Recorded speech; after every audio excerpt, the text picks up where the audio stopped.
Welcome back, guys, to the GSMC Hoops and Heels Women's Sports Podcast, brought to you by the GSMC Sports Network. We just got done talking about a debate with the MMA safety rules and guidelines, and we're now going to talk about the House v. NCAA settlement's effect on women's sports. This is a huge turning point in college athletics. Now, this is mainly about college football, but it does have a lot of effects on Title IX and women's college sports, and I wanted to give my take on my worries, my opinions, and what I think could happen. We are first going to go over some background information of what this settlement is and everything you need to know. This is honestly a lot of information in this case. It gets a little wordy and confusing, so it did take me a very long time to actually understand this. Also, just like any sort of settlement law thing, legal thing, there's a lot of confusing language in there, so it's fair to be confused. Anyway, I'm just going to give some background information. So the House v. NCAA settlement signifies a line in the sand. Not since 1984's NCAA v. Board of Regents of the University of Oklahoma have we seen a court ruling fundamentally alter the landscape of college athletics in this manner, in the sense of the extremity. Not only does the settlement distribute roughly $2.8 billion in name, image, and likeness backpay, also known as NIL, but it also establishes a framework for future athlete revenue sharing. Details still need to be sorted out, but it's a landmark step towards getting players in on the financial windfall they generate. At long last, the players will get a cut of billions of dollars flooding into the NCAA conferences and individual schools. While the advent of NIL compensation was a step in this direction, those payments come largely through third-party collectives funded by big money boosters and average fans. Now, the athletic departments themselves are finally on the hook financially for the labor that fuels their products and underpins their budgets. On the other side, for decades, the NCAA fought on behalf of its member schools to preserve the amateurism model. This officially marks the end of that war. While the House Treaty ensures that NCAA survival as an organization, it will be a diminished entity on the hook for $1.1 billion of the settlement. That money will come from its reserves and through budget cuts. The entire system of college athletics was built on the idea of an unpaid labor force. With the highest cost in the sport unlimited, universities were free to spend nearly unlimited money on coaching and administrative salaries, facility upgrades, and much more. According to a USA Today analysis, programs wasted nearly $200 million on coaching buyouts alone during the 2023 season, an incomprehensible and frankly offensive amount of waste. Considering that the bulk of coaching salaries come from booster fundraising, it remains unlikely that high salaries will go away completely. However, programs will have to be much smarter about spending limited resources. The focus on facilities has lessons as name, image, and likeness payments take focus, and that should only increase now. The NCAA is considering removing the cap on guaranteed scholarships across sport. Instead of limiting compensation, the NCAA would attempt to protect competition by focusing on roster sizes. Right now, football teams can field 120 players, but are limited to 85 scholarships. In a future system, rosters could shrink to 100 players, but all of them could be on scholarships. That's not even counting for supplemental income from revenue sharing. But while football is the big fish, other sports could truly reap the benefits.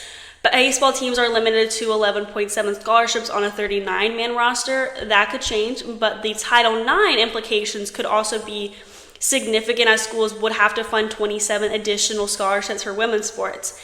The increased scholarship obligations will be yet another major cost for universities. Not every program will be able to handle them, which will create yet another gap.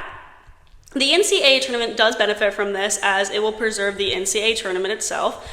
But here's what I'm most concerned about: non-revenue sports. And I don't prefer using that term, but it is the term that people do use, so we're just going to go with it. At most schools, the non-revenue sports are basically everything other than men's football and basketball. It's often women's sports, which is a huge issue that we will get into. But basically, in addition to potential measures such as staff cuts and delayed facilities upgrades, non-revenue sports could be eliminated. And that is a real big risk for schools that are already struggling with financial issues. With the new revenue sharing model, athletic departments may need to reallocate their budgets to accommodate back pay and future payments to athletes. Since men's football and basketball are generally the revenue generating sport, they are likely to remain protected. However, women's sports, which typically do not generate as much revenue or in some places significant revenue, may see budget cuts. Fewer scholarships could be available for female athletes, which might limit opportunities for young women to pursue higher education alongside sports, and less popular, less visible women's sports program might be completely cut, which obviously reduces the diversity of sports offerings and limits the participation offering opportunities for female athletes. Women have worked very hard for years to get the recognition they deserve in the world of sports, and this risk of cutting certain women's sports is really alarming to me. A lot of athletes start at the collegiate level, where they make their name really known, and then they move on to the Olympics and professional leagues and such. I mean, we wouldn't know Caitlin Clark if she wasn't that amazing star at the University of Iowa. And by removing some sports from the collegiate level, there are less opportunities for women to enter the Olympics and professional leagues. Now, when I say Caitlin Clark, I don't think that women's basketball would be cut anywhere. I don't. It generates a lot of revenue at most schools. Let's take a school, for example, and just show how they would be affected. This is just a hypothetical example, okay? And we're going to use Texas A&M for our example. We all know what that school is. Like, it's a huge school. It's known for its sports and academics. Women's golf is their least profitable sport. They made the least amount of revenue last year in women's golf. There are 9 people on the team's roster and a total of 3 coaches. If women's golf was completely cut from Texas A&M, not only would these 3 coaches lose their jobs, but these 9 athletes would lose their scholarships, passion, and a commitment to the sport. For some, maybe these scholarships are the only thing that is helping them be able to afford and attend the university. So, like, what are they supposed to do? Like, just drop out of school? Like, it doesn't make sense. For some people, they are going to school because they play a sport, and for others, they're playing a sport to go to school. Also, these 9 athletes could be potential contenders in the Olympics. If their ability to play for their school was taken away from them, then they don't really have that same fair opportunity as everyone else to go try out for the Olympics. They don't have the ability to practice at a high level at a known university. It's not practical or in anywhere fair to just cut certain sports, especially women's sports. I also just want to go back to the Texas A&M thing. I don't think that women's golf will be just eliminated from Texas A&M. It still produces pretty good revenue. That was just an example because it's a well-known school. Anyway, I'm not saying that it's literally going to be eliminated. It was just a hypothetical example. Okay, anyway, moving on. I don't think it's practical or in any way fair to just cut certain sports, especially women's sports. Title IX ensures that women have equal opportunities to men in all aspects of educational programs, including athletics. Reducing or eliminating women's sports can lead to a disproportionate impact on female athletes, potentially violating federal law. And I'm so sorry, I just choked on my spit. Ensuring compliance becomes more complex when budgets are tight, and the focus might unintentionally shift to preserving revenue-generating sports, which are predominantly male-dominated. Another thing I wanted to mention is that as certain sports are cut, and I mean female and male sports, the diversity is reduced, which is terrible for a school's culture. Also, schools that cut women's sports specifically risk damaging the reputation among prospective students, alumni, and the broader community.